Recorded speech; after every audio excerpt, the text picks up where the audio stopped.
Just ahead on CTV News. A government witness takes the stand in the Kilmar Abrego Garcia case. I'll have what was revealed in federal court coming up on CTV News. Plus, the Affordable Care Act tax credits are set to expire at the end of the year. I'm Jonathan Hunter. This is leaving healthcare professionals and several people worried. I'll explain coming up. And this weekend, the National Harbor becomes a sanctuary of peace, love, and joy. I'm Noel James, and just ahead, we bring you a preview of the 5th annual Can We Talk Arts and Wellness Summit. Those stories and more on CTV News, starting now.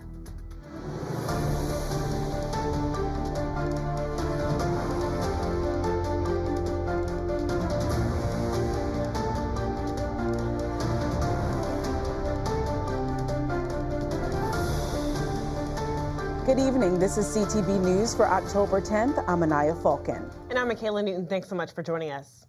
Well, the lawyers for the Justice Department and the attorneys for Kilmar Abrego Garcia, the man that was mistakenly deported by ICE agents, is back in court today. CTV's Katara Jones is outside the U.S. District Courthouse in Greenbelt with more. That's right. An evidentiary hearing is underway inside the U.S. District Courthouse in Greenbelt regarding the case of Kilmar Abrego Garcia, the Maryland man that was mistakenly deported by ICE. And today, an immigration official took the stand to describe his knowledge of the Trump administration's plan to deport Abrego Garcia again. What do we want? Justice! When do we want it? Now! John Schultz is a top official with the enforcement and removal operations at ICE. Today, he clarified that there has been an agreement between the U.S. and the African country known as Eswatini to send deported people there. However, he went on to say that the discussions with the country regarding sending Abrego Garcia is ongoing. Just before the hearing, supporters of Abrego Garcia spoke outside the courthouse. Now, I know that we are all tired of the government's dirty games and delay tactics. We're tired. It has been 7 months. 7 months of the U.S. government playing with Kilmer's life, playing with the lives of his wife and children. In court, Schultz also mentioned that there has been discussions about removing Abrego Garcia to Ghana, another African country. He confirmed that a notice was prematurely sent to Abrego Garcia about his potential deportation to Ghana. Maryland Delegate Nicole Williams of Prince George's spoke just before the hearing. We're here to tell the federal administration to set Kilmar free. That's right, set him free. Free Kilmar. He is being used as a political pawn for this administration, and it needs to stop, and it needs to end today. Schultz told the court that he is confident that Abrego Garcia could get deported to a third country in about 72 hours once the Trump administration gets an approval from that country to send him there. Katara Jones, CTV News. And CTV News will continue to follow this case as it develops.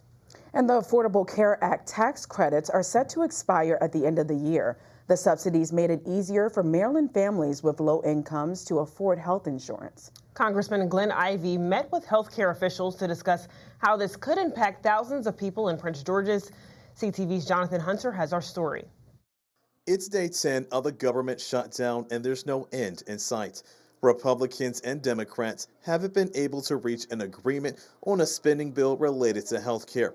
The Affordable Care Act tax credits are set to expire at the end of the year. The subsidies made health insurance more affordable for thousands of Marylanders. Democrats want to see an extension. Congressman Glenn Ivey says if those tax credits are not extended, it could be devastating. Some people are going to see their premiums jump. In some instances, they might double or triple. And so, it's going to be unaffordable for a lot of people. They'll have to drop their coverage.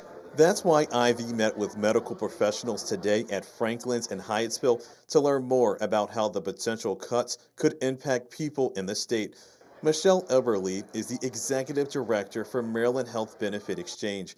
She says they are in the process of doing their renewals for the 2026 year. She says because a deal wasn't reached by the end of September, damage has already been done. Consumers in Maryland will begin receiving their renewal notices, and they will see the significant increase, 35% for many, in their premiums. And one of the people who came to today's discussion is Donnie Arrington Sr. His brother is currently in hospice care and has Medicaid. With everything going on, Arrington came simply to get answers. When someone placed that call, you need someone to answer that phone, you know? That's where the critical part comes in at. People need help. Dr. Evangeline Obi is a family medical physician. She came to today's discussion and says her patients are worried. Patients are already terrified with everything going on, but patients, we encourage them because it's about their health. Everly says Maryland has set aside money to help keep the premium costs down. But she says going forward, she would like to see a permanent extension of the tax credits so Maryland families won't have to suffer. I mean, we already are talking to people that, but for the ACA, they would not have been able to start their own business. So it's impacting our economic vitality of the state. In Hyattsville, Jonathan Hunter, CTV News. Thanks, Jonathan. Congressman Ivey is optimistic the government will reopen. He says when insurance companies send out notices letting people know their premiums will go up, he believes the public will get on the phone and put pressure on their elected officials to come together so the government can open. And the community is in shock after an 11-year-old girl was killed in a collision with a Montgomery County school bus in Rockville. Police say it happened just after 3 o'clock yesterday afternoon. The child was riding or walking her bike near Bower Drive in Rock Creek Manor when she somehow collided with the bus. This is every parent's worst nightmare and every educator's greatest fear. No parent should lose a child. We grieve together with the family and the community, and we are wrapping our arms of support around them in every way imaginable. The Collision Reconstruction Unit has to do their investigation, so it'll be determined then as to, with talking with witnesses and any other information that they can gather, what direction the student was headed and what direction the school bus was headed. But again, we don't have that information. And the bus driver was not injured. The girl was a student at Wood Middle School, and grief teams were at the school today to help classmates and teachers. Police are still investigating how the crash happened, and they say it could take several weeks to determine exactly what went wrong. Well, Maryland child care providers are still waiting for answers, especially on when the state will lift its freeze on child care scholarship enrollments. That freeze started back in May when demand for the program, which helps working families afford care, outpaced the budget. Officials hoped it would reopen by the start of school, but it didn't. At a statewide symposium Thursday, educators and lawmakers agreed the freeze is hurting families, children, and providers. Lawmakers say they're pushing to reopen enrollment, but it's going to take some time and more funding. Meanwhile, there's growing attention on early childhood care in Maryland, and some advocates say it's long overdue. At that statewide symposium I mentioned previously, more state lawmakers showed interest than ever before. Organizers hope it's not just because next year is an election year for all 188 state legislators. There's also renewed momentum behind a sugary drink tax, which could bring in millions to support early childhood programs. And current and former Maryland officials are condemning Donald Trump's use of the National Guard.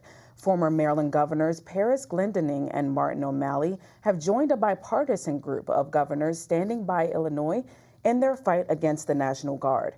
Maryland Attorney General Anthony Brown says the deployments are about politics and not public safety, while a group of 17 Republican attorney generals say they support the move, arguing it's necessary to protect immigration enforcement officers. And you're watching CTV News. I'm Anaya Falcon. And I'm Michaela Noon. Still to come, if you've ever driven on Route 210, you're likely aware of the numerous crashes that have occurred over the years. Now, local officials are working to make the state's deadliest highway safer. We have those details when we come back. Stay.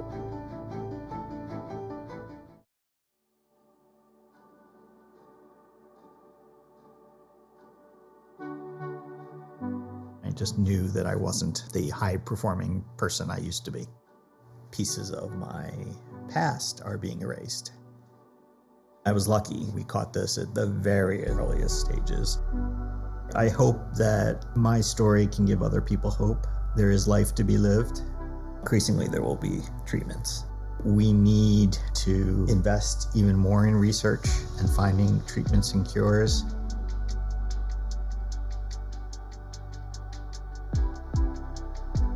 If your loved one or you yourself are sitting there thinking, something is wrong, I'm not who I used to be, you can get some answers and you can get them for free.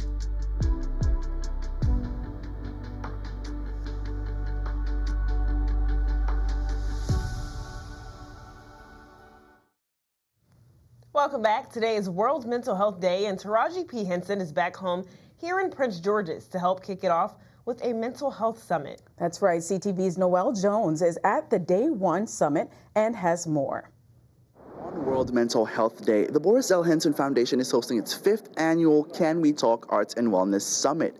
Led by Taraji P. Henson, the event hopes to bring together mental health professionals and celebrities, all united to break the stigma around mental health in marginalized communities.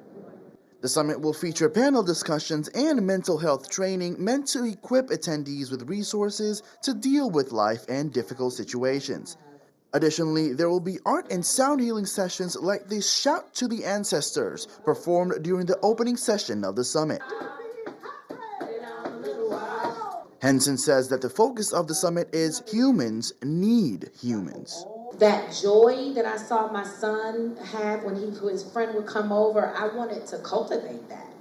And his parents and I, we made a pact to make sure that they, we would make sure that we nurtured that relationship. And for me, it was important because Marcel's dad was not with us. He got murdered when Marcel was very young. So, that was another place for him to go where there was a male figure. He didn't look like us, but it was a safe space for my son. But the main event will be this Sunday, a star-studded brunch featuring CNN's Abby Phillip, daytime host Sherry Shepard, and a performance by Megan Thee Stallion. Council Chair Ed Burrows will also make a surprise of his own and close the weekend with a major announcement. But the truth is we have to be as focused on having our mental health in the best way possible and our physical health. And my hope is that we're going to learn a lot. We're going to learn a lot to take back to our families, to take back to our schools, to take back to our coworkers, because life is hard. I think the announcement that we make will be one that, when it's all said and done, will be transformational. Now, the summit runs October 10th through the 12th right here at the National Harbor. For more information, visit blhf.org. From the National Harbor, I'm Noah James for CTV News. Yeah, some really great work that Taraji is doing here in the county. Noelle, thanks so much for that report. And I know that Megan Thee Stallion concert will be a treat, too. Absolutely. All right, well, decades after urban renewal tore through the historic Black community of Lakeland and College Park, there's a new push for justice. The city's Restorative Justice Commission is recommending reparations, including direct payments, educational programs, and protections for historic landmarks. Lakeland lost most of its homes and 2/3 of its residents between the 1960s and 1980s. Now, advocates say the harm is still being felt, and it's time for the city to act. Now, leaders say the next step is turning proposals into real change. And it will soon be safer to walk and bike along Indian Head Highway Route 210 in Prince George's County. Back in 2022, a survey found there was a critical need for safety improvements. Maryland Route 210 is recognized as one of the most dangerous roads in Maryland. The road has had several fatal crashes over the years. The improvement project will be completed in 4 phases. Potential upgrades include a new shared use path for pedestrians and cyclists, additional signage, and protective barriers to separate cars from cyclists. Well, every year, the Chesapeake Bay watershed is adding enough pavement and buildings to cover a city the size of Hagerstown, Maryland. A new analysis shows over 100,000 acres of roads, rooftops, and parking lots were added between 2013 and 2021.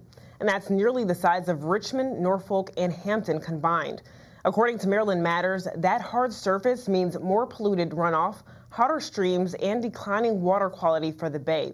Despite efforts to manage stormwater, development is still outpacing the fixes. And College Park teens, listen up. For the first time ever, you will have a chance to vote in this year's city election. The city's voting age was lowered from 18 to 16 after a council vote in April. So now 16 and 17-year-olds will be able to vote for their next mayor and the city council members. This makes College Park the 9th Maryland city to allow teens to vote, and they must be registered with the county's Board of Elections before participating. The city's next election day is Tuesday, November 4th. And the DMV region is seeing a huge spike within the Hispanic population, especially in Prince George's County. According to data from the 2024 census, the county saw the biggest hike in Maryland, adding almost 10,000 people. Experts credit the increase due to the multiple opportunities available within the area in terms of settling down and growing within the economy. One expert noted Prince George's has more politicians who identify as either Hispanic or Latino. Had I been, like you asked, just like, no, it's not a big deal, it's nothing, you're just imagining it, you're afraid it's going to reoccur, I probably wouldn't be here right now. And still to come on CTV News, we continue our coverage during Breast Cancer Awareness Month with a local survivor who never gave up. I have that heartfelt story for you after the break. Stay with us. Hear that? That's the sound of your life. Perfectly imperfect. But every time you drive after drinking, the music gets drowned out. Your life sounds pretty great. Don't let a buzz ruin it. Buzzed driving is drunk driving. Don't drive buzzed. A two-time breast cancer survivor in Prince George's is using her second lease on life to help others. In honor of National Breast Cancer Awareness Month, I sat down with Jacqueline Beal, who is going to share her story and her impact.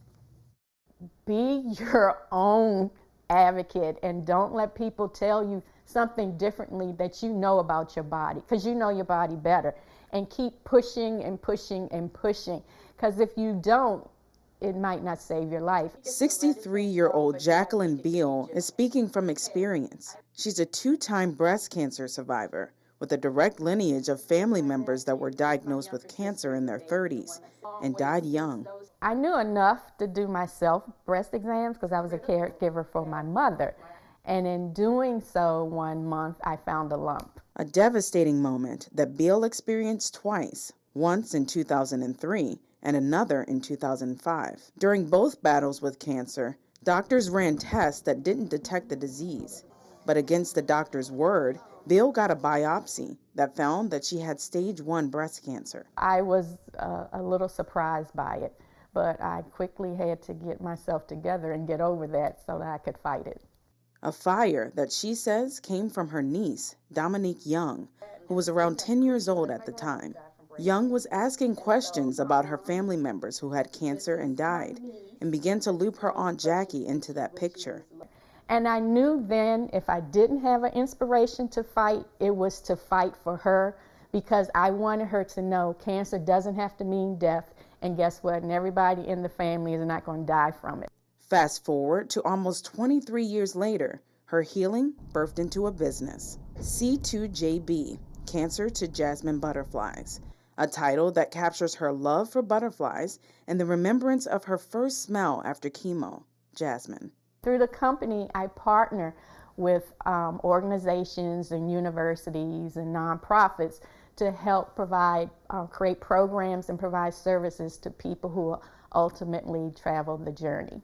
The consulting firm also works to ensure access to adequate health care for everyone and advocates for investment in cancer research. Work that Beal didn't know would soon impact her niece. Young found a lump in her breast this year, but thankfully it was benign. Beal says although her family has experienced some tragedies and unfortunate circumstances, she has faith for the future. I honestly believe, I may not see it in my lifetime, but my prayer in my niece's lifetime, that we have made so many strides and so many advancements that guess what, we're moving towards eradicating this disease. And Bill says it's important for people to get genetic testing and participate in clinical trials to tackle this disease. Well, if you've been thinking about trying any trending weight loss drugs, you may be able to get them at a discount. Costco announced that customers can now buy Ozempic and Wegovy at the discount chain stores. Costco members will still require a prescription to obtain the weight loss drugs. According to GoodRx, which compares drug prices from different pharmacies, Ozempic and Wegovy typically retail for about $1,300 to $1,600. Well, 12 UMD students have published scientific findings about the physical properties of an asteroid they named Diamondback, located between Mars and Jupiter. The group remotely controlled a telescope at Siding Observatory in Australia to track the asteroid. Now, they took images of the asteroid using online software and recorded the brightness over time to track its movement in the solar system. The students named the asteroid Diamondback because they believe many students at the university would connect with it. And are you looking for a four-legged boo this October? Well, the Prince George's County Animal Shelter is celebrating Halloween all month long with a spooktacular adoption event. From puppies to kitties, the shelter hopes families will open their doors to a new companion and give these pets a forever home. For the month of October, we're running the Adopt-A-Boo special, where cats and dogs, their adoption fees are lowered to $31.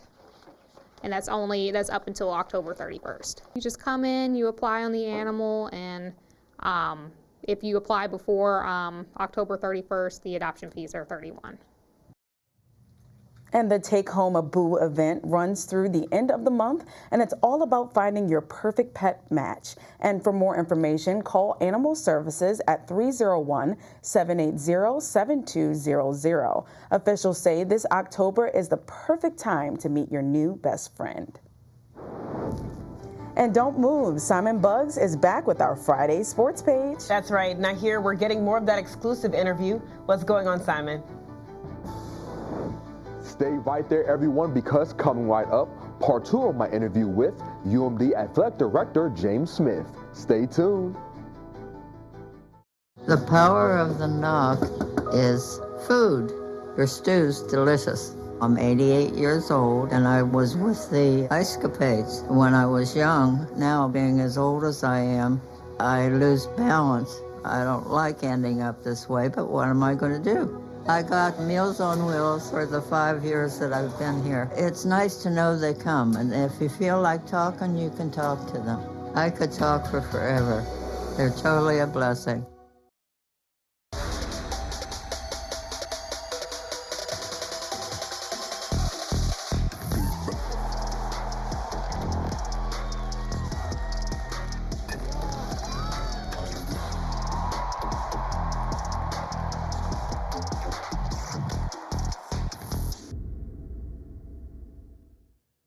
All right, everyone, let's get into your Friday sports page. Now grab a seat, Terps fans, because for this first story, I was able to catch up with someone that's looking to make a huge impact on UMD athletics.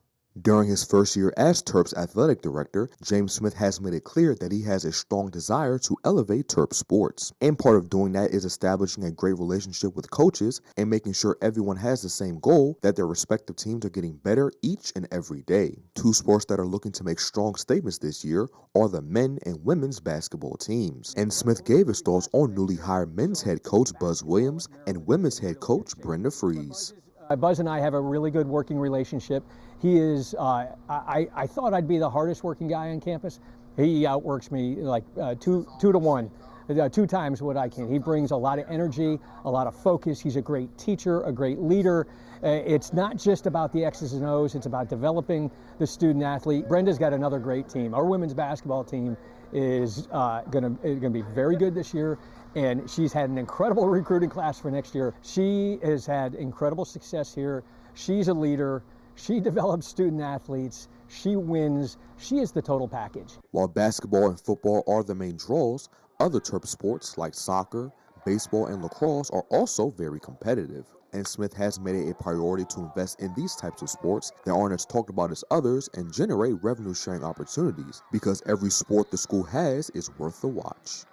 Every weekend you could come to College Park, to the campus, and see a great, highly competitive college sporting event, right? Whether it's in the fall, whether it's field hockey, men's and women's soccer, volleyball, football, all of that's going on, right? And we have a lot of very competitive teams. And then when we move into the winter, we add gymnastics and wrestling, and then we go to the spring and we have baseball and softball and men's and women's lacrosse, all sports that we're very, very competitive at. So it's a really holistic program. Gymnastics, another one. So there's always something going on for somebody here at College Park. And as we wrapped up our interview, Smith gave a bold statement for what he wants Terp sports to be. During your time here at Maryland, what do you feel like is your overall vision for Terp sports in a perfect world? What does Terp sports look like for everyone? So for me, it's creating an incredible student-athlete experience for all our student athletes, right? They come here to get an education and to play a sport that they love. And if we can give them the resources and give them the resources from a financial standpoint, the coaches, they can win. And I think that's, if we can combine a great academic institution, which Maryland is, with a great sports tradition, which we have, and deliver results, then that will for me, that will be the success of being the athletic director here. I'm looking forward to seeing what you do in the future, Mr. Smith. Now moving on to the world of high school sports, the Parkdale High School boys soccer team is no doubt one of the best teams in the county, as they sit at 9-0. And with being one of the best, it comes with big expectations. I caught up with head coach William Sama, and he says he has big goals for what he wants his team to accomplish in 2025. Honestly, man, this year we want to get the chip. I just put it straight up. We're trying to win counties, we're trying to win regionals, and we want to go all the way to states. I'm not going to try to, sugarcoat anything, because for the first time in our coaching career, we've had like a perfect set of gentlemen who don't, they met all our requirements. There are no bad SIDS, there are no cancers, there's nothing. And they deserve it. They've listened, they've worked hard, especially off season. Sama and the rest of the team will take the field next against Bowie in the county championship on Monday. And wrapping up sports, there will be some exciting high school football games going on tonight, as Flyers will face off against Bladensburg. Northwestern will take a trip to Potomac High School to play against the Wolverines. And finally, Largo will host Frederick Douglass. And that is your Friday sports page. Have a good weekend, everyone. Thanks so much, Simon. And let's get a look at your 3-day weather forecast. Tonight will be mostly cloudy with calm winds, and you'll need an umbrella all weekend long. Tomorrow we'll have a high of 70 and a chance of showers after 8 a.m. Sunday we'll have a high of 65 with wind gusts up to 36 miles per hour. And for the Monday holiday, we'll have a high of 62 and a low of 40. And for our community calendar tomorrow, Councilmember Patricia Waiters in the town of Fairmont Heights is hosting a Caring for Seniors Persons with Disabilities resource fair. The fair is designed to provide valuable resources, education, and support for older adults, persons with disabilities, caregivers, and service providers. This event takes place from 10 a.m. to 2 p.m. at the Fairmont Heights Branch Library, but for more information, contact 301-883-2650. All right, that's all the time we have for CTV News. Thanks so much for joining us. We'll see you again Monday. Have a good night.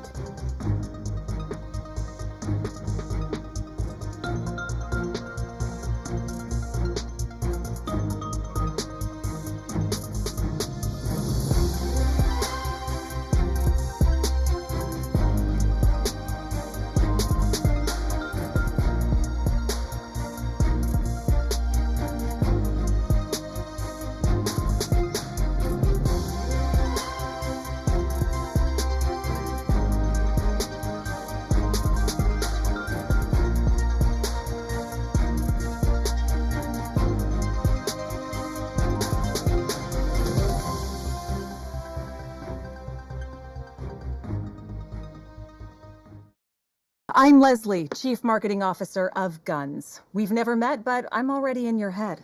My company manufactures guns, and I manufacture your manhood. I make men like you feel big and strong by selling you bigger guns and even bigger lies. And if motivating you doesn't work, I'll just scare you into buying one. Be a man. Take control. Protect your family from those people. I got plenty of tricks up my sleeve.